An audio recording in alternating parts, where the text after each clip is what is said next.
Larger Consciousness by Annie Besant. Narrated by Matthew Schmitz. This year we are going to study together a subject of vital importance to the thoughtful, to the earnest, to those who desire to serve humanity, to those who wish to help the race forward in its evolution. The subject of my discourses I have called the laws of the higher life, because so many people in dealing with religion that has to do with the higher life seem inclined to remove it from the realm of law and to bring it into some strange region of arbitrary whim, into some strange region of results without endeavor, of failure without weakness. This idea that spirituality is not subject to law is an idea that is natural at the first sight, for we find a corresponding analogy in the way in which the laws of the physical plane have been overlooked, just in proportion as they have been unstudied and unknown. We glance for a moment at some sudden eruption of natural forces, some tremendous explosion which throws up perhaps in a few hours a mighty mountain, or we see crags and rocky peaks where before there was verdure, and in a valley which was a plain, we discern the outlines of swelling hills. In such an eruption, man once saw something arbitrary, something disorderly, something unexpected, something outside the orderly growth of evolution. But we know from further study that there is nothing more disorderly in the outburst of a volcano than there is in the slow growth of the sea bottom, until at last, after tens of thousands of years, that bottom becomes a range of mountains. The one was thought orderly, the other cataclysmic. But now we know that all natural processes, sudden or slow, unexpected or predicted, come within the realm of law, and are utterly orderly in their happenings. It is the same in the spiritual world. We may sometimes see apparently sudden eruptions of the forces of the spiritual realm, a sudden change, for instance, of the whole life of a man. We may see the character wholly altered to all appearance. We may see the whole nature of the man changed even in an hour. But we have learned to understand that here also law is supreme, that in this also there is nothing disorderly, although much that many do not yet understand.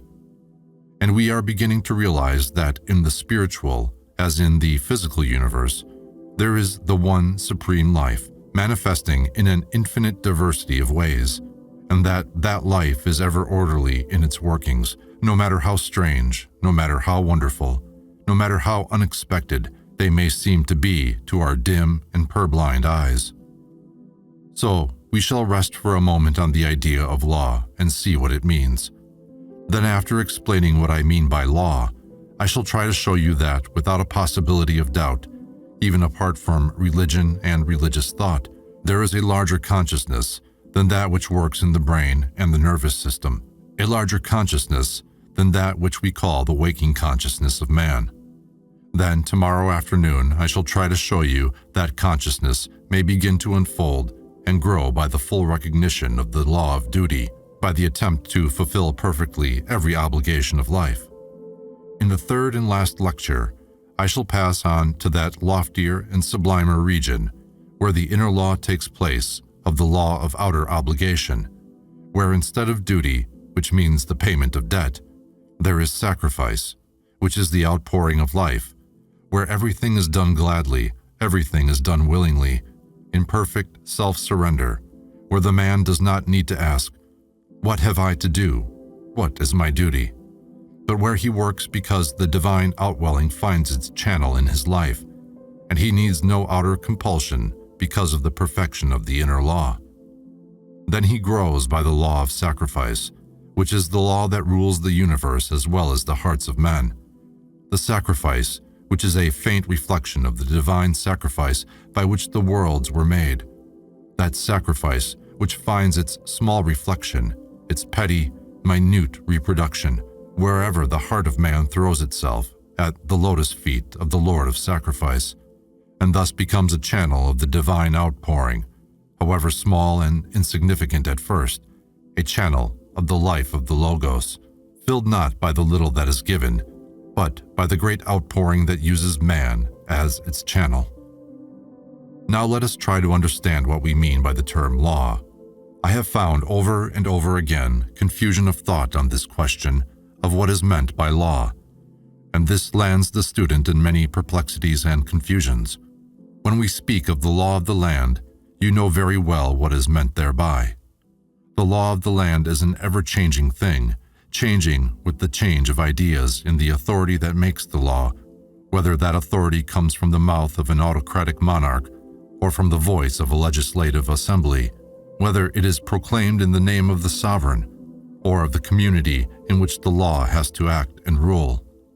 A law is always a thing which is made, a command issued, and the authority that makes the law can change the law. The authority that creates it can annul it also. Nor is this the only thing that we may observe about the law of the land. The laws are commands. Do this, do not do that, and the commands are enforced by penalty. If you break such and such a command, such and such a punishment will follow. Further, when we study the penalties attached to laws in different countries, the punishments for one and the same breach of the command, we find that they are as arbitrary and changing as the laws themselves.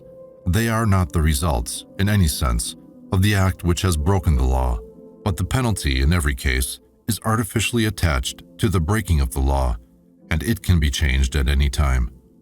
For instance, a man steals. One nation will punish that act with the gale, another with the whip, another with the knife that cuts off the offending hand, another with the rope that ends the life. In every case, the penalty attached has nothing in common with the offense. But when we speak of the laws of nature, we do not mean any one of the things that we have taken as characteristic of the laws of man. The law of nature is not a command issued by any authority. It is a statement of the conditions under which a certain thing invariably happens, not a command, but a statement of conditions. Wherever those conditions are found, there will follow a certain event. It is the declaration of a sequence, a succession, unchanging, immutable, unrepealable, because these laws are expressions of the divine nature, in which there is no change, nor shadow of turning. The law of nature is not a command. Do this, do not do that. It is a statement. If such and such conditions are present, such and such results will happen. If the conditions change, the results will change with them. Nor is there any arbitrary penalty attached to the law of nature. Nature does not punish. You have in nature the statement of the conditions, the sequence of happening, and nothing more. Given such a condition, such and such will follow. The result is an inevitable sequence or succession. It is not an arbitrary infliction or punishment, but the contrast of the law of nature and the law of man may be carried further. The law of man can be broken, but no law of nature can be broken. Nature knows no violation of her laws. You may break the law of man, you cannot break the law of nature. The law remains the same, whatever you may do. You may break yourself to pieces against it, but the law will remain unchanged. You may shatter and shiver yourself against it, but the law remains firm as a rock, against which the billows break themselves. They are unable to shake it or move it by a hair's breadth. They can only fall into shattered foam at its base. Such is the law of nature, a statement of conditions, of invariable sequences, of inviolable, unbreakable happenings. Such is the law. Thus must you think of it when you come to deal with the higher as with the lower life. Then there comes to you a sense of perfect security, of infinite power, of unbounded possibilities. You are not in a region of arbitrary whims, where one day this may follow, another day that. You can work with absolute certainty of results. Your own fancies will not change the law. Your ever-changing emotions will not touch the eternal will. You can work with a confidence of result, for you are resting on the reality, the one reality which is the one law in the universe. But there is something wanted to work in peace and security in a realm of law. The thing that is wanted is knowledge. The laws which, so long as we are ignorant of them, may toss us from place to place, may break our plans, may frustrate our endeavors, may bring our hopes to ruin, may lay us level with the dust. Those same laws which treat us thus while we are ignorant become our servants, our helpers, and our uplifters when knowledge has replaced ignorance. How often have I quoted in this land, as well as in others, those pregnant and significant words spoken by an English scientist, words that ought to be engraven in letters of gold. Nature is conquered by obedience. Know the law, obey it, work with it, and it lifts you up with its infinite strength and carries you to the goal that you desire to reach. The law which is a danger when not known becomes a savior when known and understood. See how physical nature has taught you more and more, through the years that lie behind us, this wonderful fact.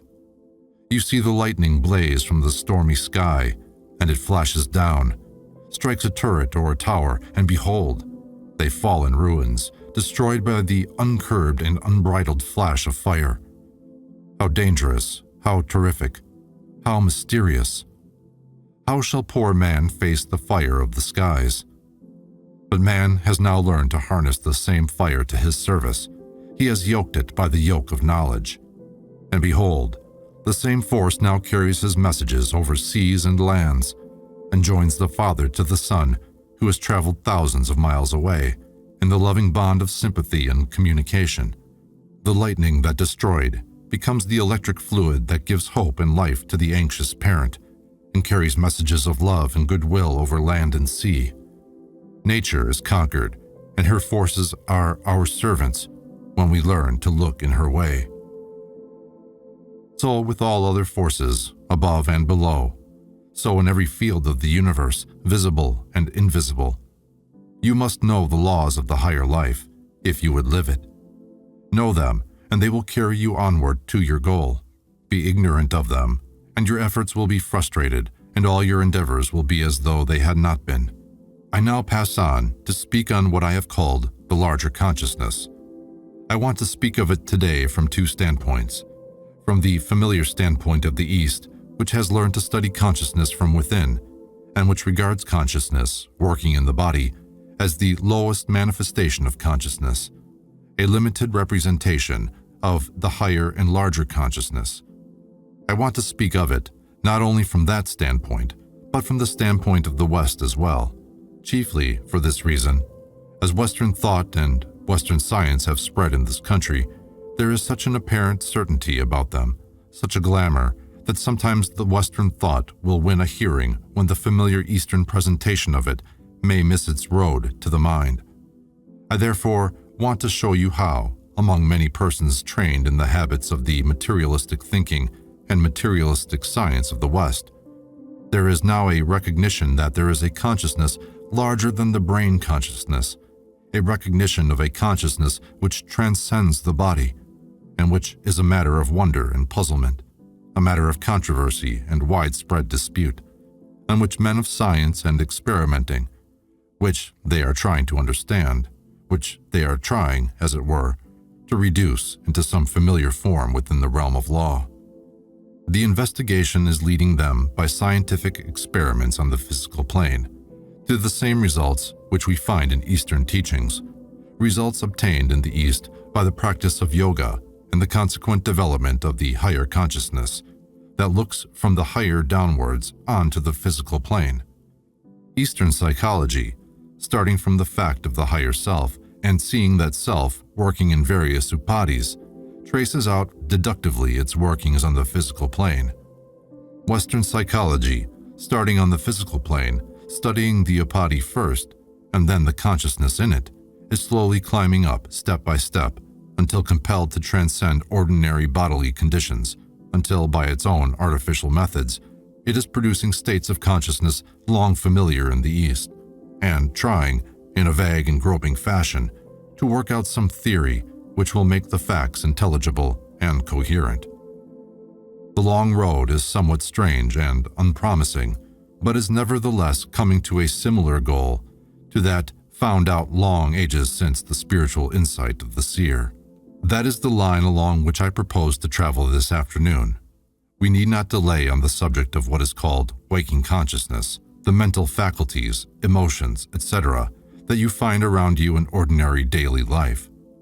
The West began to study these through the brain and nervous system.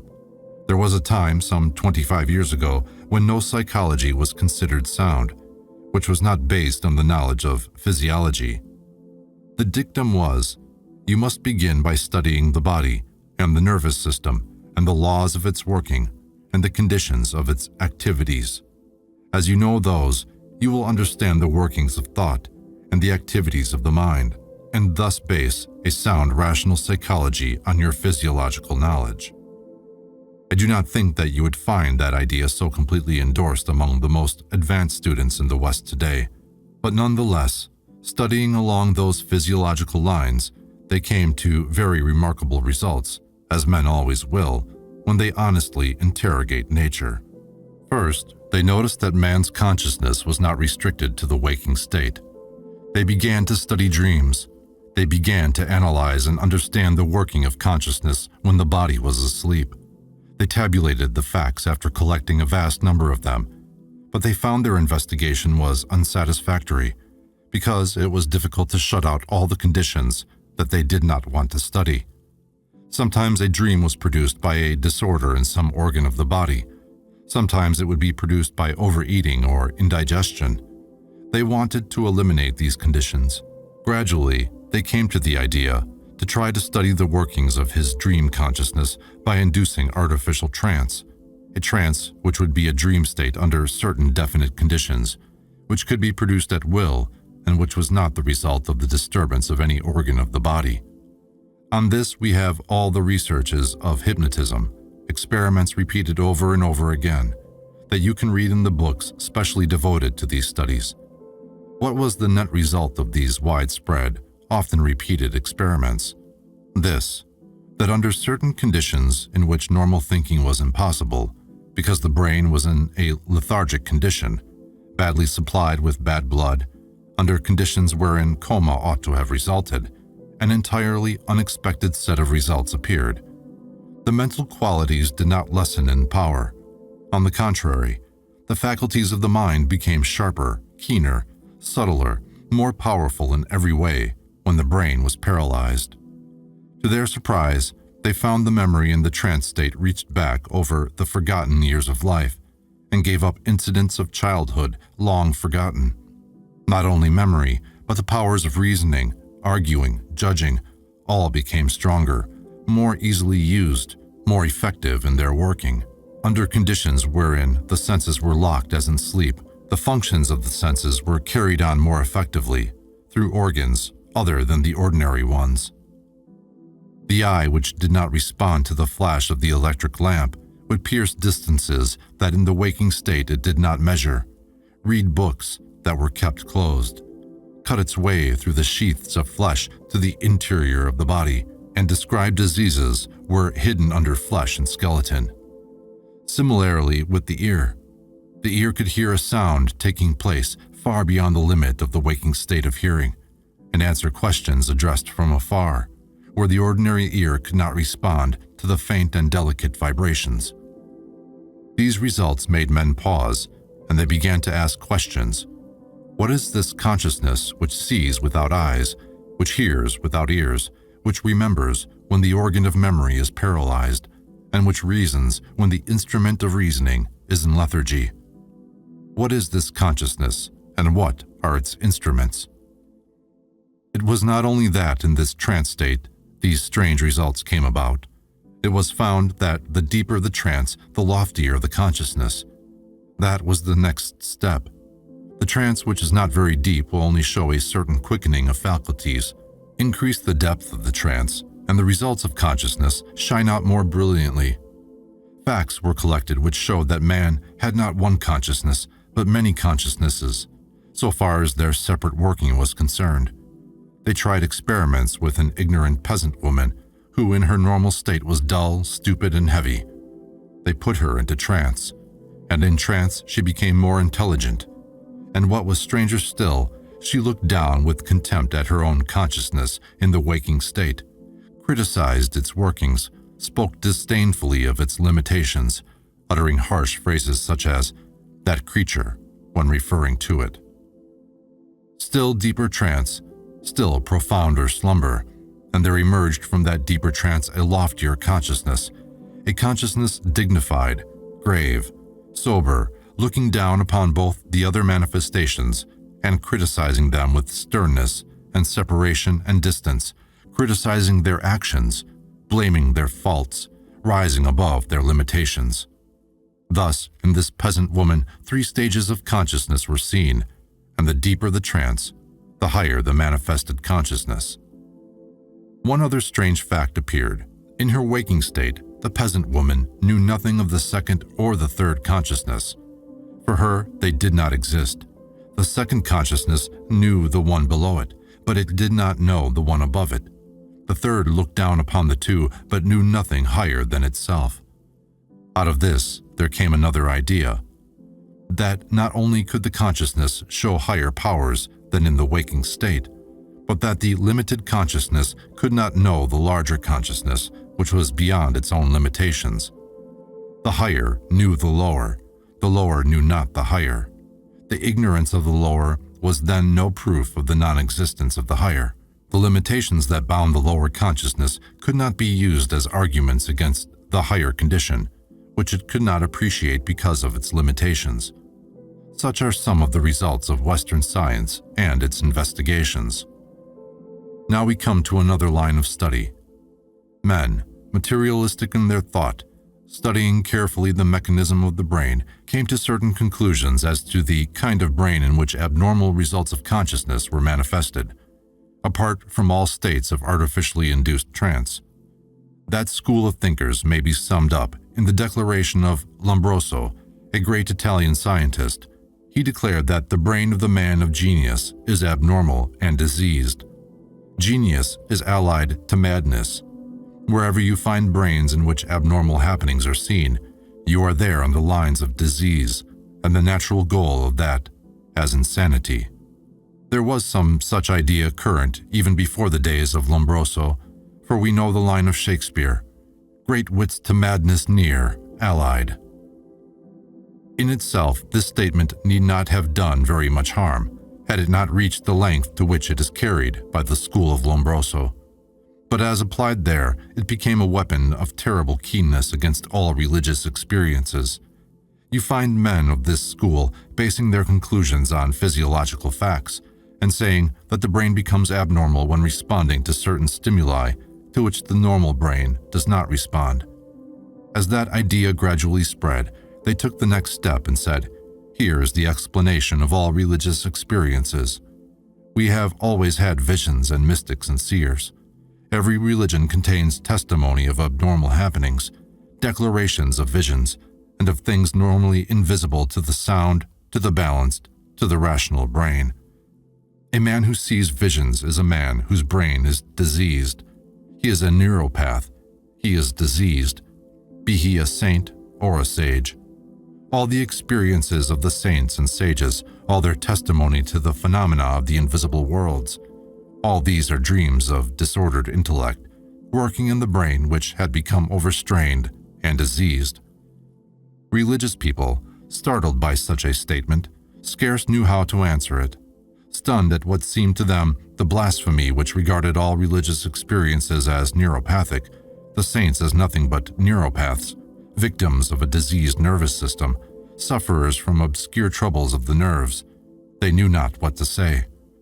The idea seemed to strike at the very root of hopes of humanity, to take away in one fell swoop the worldwide testimony to the reality of the unseen worlds. There is one answer that might easily be given to this bold statement. I shall make the answer in the broadest possible form, before explaining the conditions under which it may be made. Suppose it were utterly true. Suppose that all humanity's greatest geniuses in religion, science, and literature were all and every one of them neuropaths, diseased as to their brains. What then? When we judge the value of what a man gives to the world, we do not judge it by the state of his brain, but by its results on the hearts, the consciences, and the actions of men. If every genius were the twin brother of a lunatic, if every saint were diseased as to his brain, if every vision of the Supreme and of the devas and saints came through a diseased brain in contact with something, what then? The value of what these have given us, that is the measure by which we measure them. When a man's life is utterly changed by coming into the presence of a saint, have we explained the change by saying that the saint's brain is diseased? If so, then the disease of the saint is better than the health of the average plotter. The overstrained brain of the genius is 1,000 times more precious to humanity than the normal brain of the man in the street. I ask what these men gave us, and I find that every highest truth that stimulates human endeavor and that has come from God to man, every truth which comforts us in our sorrows, which lifts us above the fear of death, which makes us know ourselves immortal, has come from such neuropaths. What care I for the label you fasten to their brains and your physiology? I worship those who gave to humanity these truths whereby it lives. My second answer is, let us consider how far there is proof for truth in this statement of the school of Lombroso. I am prepared to admit that, so far as the physiological conditions are concerned, Lombroso is to some extent right, and it is natural that it should be so.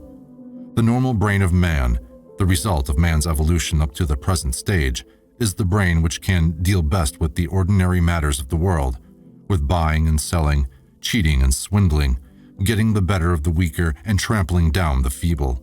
The normal brain of man has to deal with the rough and tumble of life and the tug of the world. It has to do with the ordinary events of life. You cannot expect the manifestations of higher consciousness through a brain nourished on unclean food, made the slave of passion and the handmaid of selfishness and cruelty. Why expect from that brain any response to the spiritual impulses of the higher consciousness, or any sensitiveness to the keener vibrations of the higher worlds?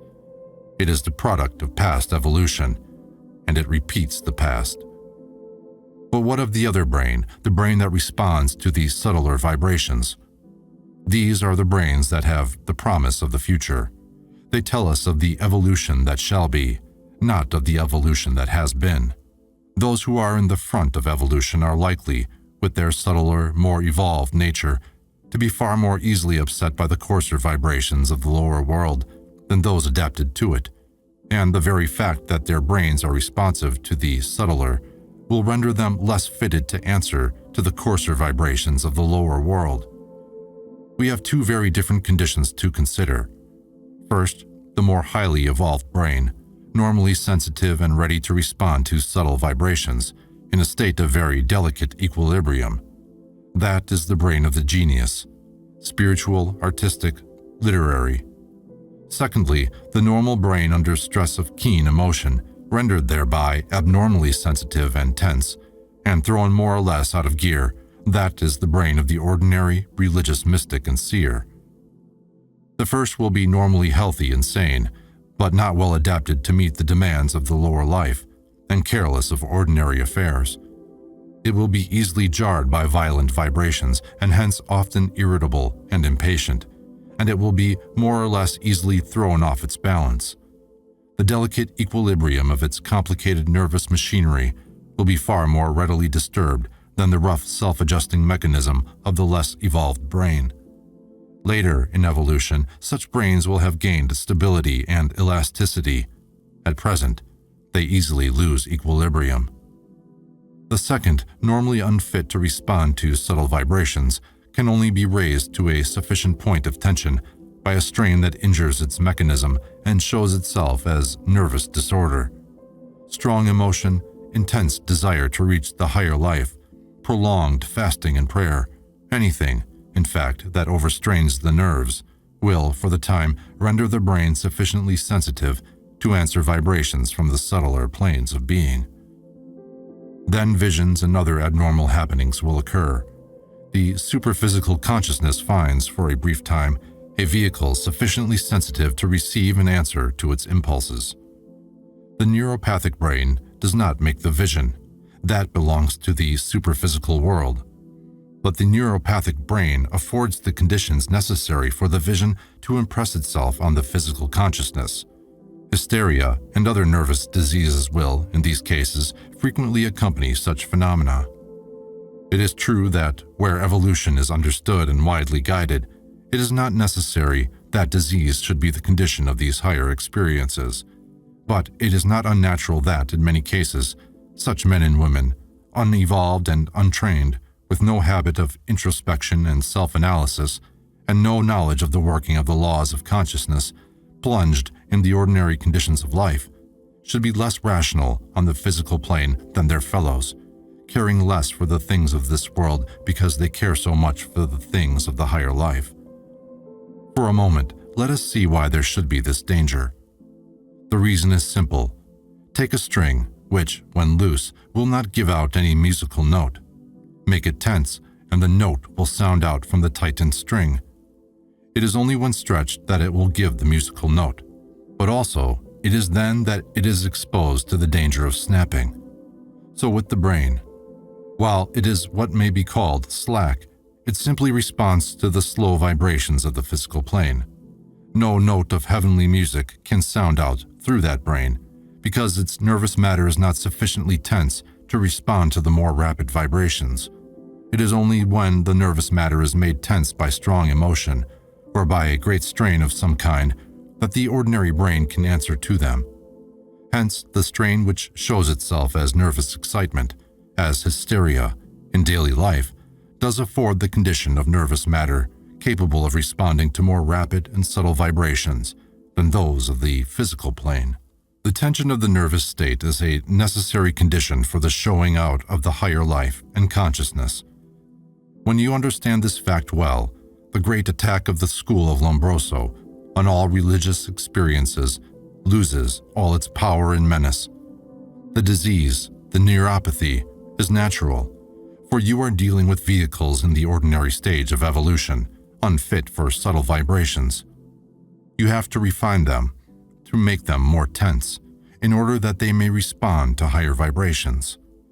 In our present state of evolution, surrounded as we are by unclean circumstances, impure magnetisms, disturbing influences of every kind, it is no wonder that the unfit brain, in straining itself to answer to the higher, should be upset by the lower, and become discordant among the rough tones of earth. Look to the east and see how this danger has been understood and guarded against, and avoided. Eastern psychology postulates a self that gathers round him upadi after upadi, vehicle after vehicle, a self which gradually shapes its own instruments. He shapes a mental body, that by that his powers of thinking may come into touch with the outer world. He shapes an astral body, that by that his powers of emotion may be expressed in the outer world. He shapes a physical body in order that by that his aspect of activity may work in the outer world. In Eastern psychology, we are dealing with a consciousness which shapes bodies according to its needs. Now, how shall the bodies be shaped to the needs of the higher consciousness? By gradually refining them and bringing them under the control of the higher, and hence meditation is ordained as the means. But where a man wished to make very rapid progress, it was found easier to go to the jungle and temporarily isolate himself from the lower world. Thus he escaped the coarser magnetisms of the outer world and put himself in a place in which the rougher vibrations did not reach him. Hence, he was less likely to be upset by these harsher and rougher vibrations. There in the jungles and forests, such men began to meditate. They made the brain tense and refined by the concentration of the mind, by the gradual restraint of the lower faculties, and fixed it in rapt attention on the higher. The consciousness, working from above, played on the physical brain through this fixed attention, and gradually made it more tense and tuned it to respond safely to the higher vibrations. Then it strove to draw the lower upwards, until it answered no longer to the stimuli of the outer world. The same insensitiveness to the outer vibrations that hypnotism gains by artificial means is gained in yoga by complete withdrawal of the consciousness from the indriyas. The next step, after closing the senses, was to hold quiet the powers of the mind, to make the mind steady so that it might cease vibrating and become still, able to answer the vibrations coming from above. When the mind was made tranquil and quiet, when no desire was allowed to trouble its serenity, as a lake in perfect calm, on that mind at peace was thrown the reflection of the self. The man saw in the tranquility of the mind and the silence of the sense, the majesty, the glory of the self. That is the Eastern way. Let us understand from this standpoint how the brain has to be changed, how it has to be refined, and how it has to be improved, how all its connecting links have to be fashioned and manufactured for the purposes of the expression of the higher consciousness. Following along this line of self-discipline, or yoga, what are the conditions of brain evolution? First, purity of body. Secondly, refinement of body and increased complexity of brain. These are essential. Do not suppose that whilst your passions are still ruling you, whilst their demands can upset the mind, whilst the body is unrestrained, you are ready to receive on the mind the reflection of the self. You must learn to rule the body, to keep it under control, by giving it proper sleep and proper exercise and proper food, satisfying all its needs so as to keep it in health, not as a master, but as the obedient servant of consciousness. Hear what Sri Krishna says. Verily, yoga is not for him who eateth too much, nor who abstaineth to excess, nor who is addicted to too much sleep, nor even to wakefulness, O Arjuna. There is to be no extreme on either side, no torturing of the body that is to be the instrument, but also no yielding to the body that it may imagine itself the master of the self. Where this training is followed, the brain becomes able to receive the subtler vibrations without loss of equilibrium, and health is not sacrificed to gain delicacy and sensitiveness.